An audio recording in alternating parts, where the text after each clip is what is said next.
probably incurred, I don't know, $200,000 to $300,000 in debt for it. Yeah, that doesn't sound difficult at all.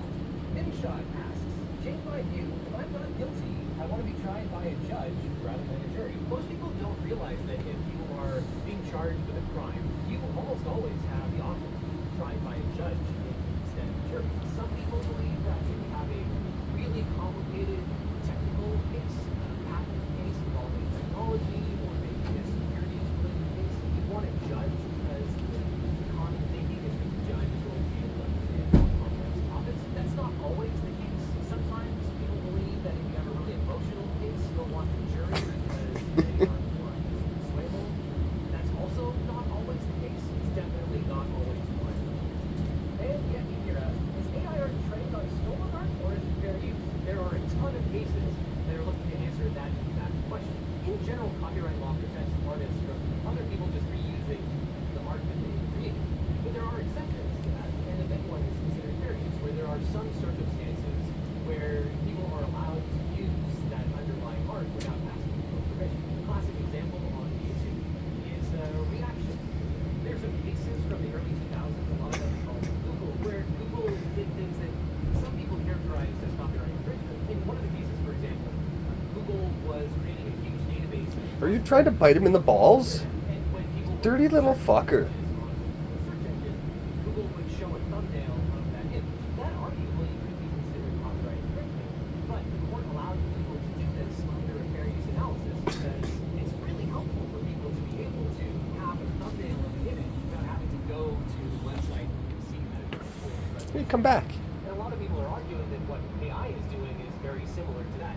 There are similar pro-social reasons why we should allow it. And then on the other side, you have a lot of people arguing that, unlike the Google case, AI is coming through, training itself on all of this original art, and then creating bad art that is replacing the original art. Oh, that sounds like it So you have a lot of hurts. vested interests on this, and both sides are arguing it out in court right now. Stormlight82 asks, do sovereign citizen defenses ever work? I'm not aware of a single sovereign citizen ever being successful. There are these people that argue that under some ridiculous interpretation of the Constitution, they are not bound by the laws of the United States. They often say that they are passing through an area and therefore they're not considered drivers with respect to driving laws.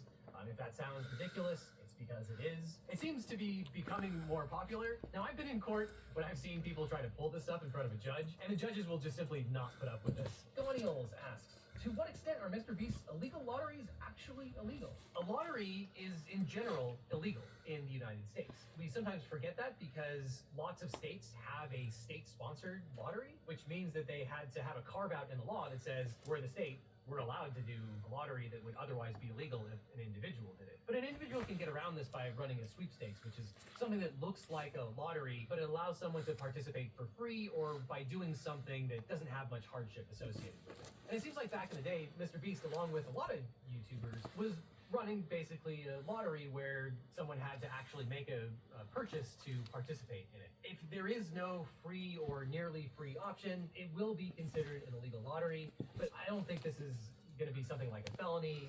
If they are prosecuted for it, it would be a very small slap on the wrist.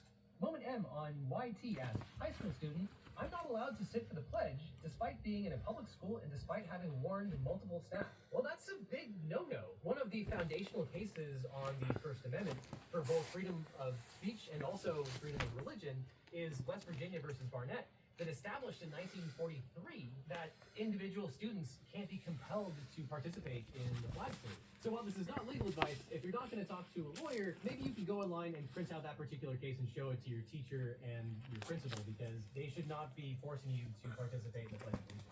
Shellshot321 asks, why is double jeopardy a thing, especially if evidence can be brought forward after the trial? Well, the founders were very concerned about a practice that was going on in continental Europe before and at the time of the founding of this country. Some countries allowed for multiple prosecutions in serial if the crown or the state was unable to get a prosecution the first time. They would just simply refile the same charges and keep doing it until the person ran out of resources. So the founders included the prohibition against double jeopardy to prevent being charged with the same crime multiple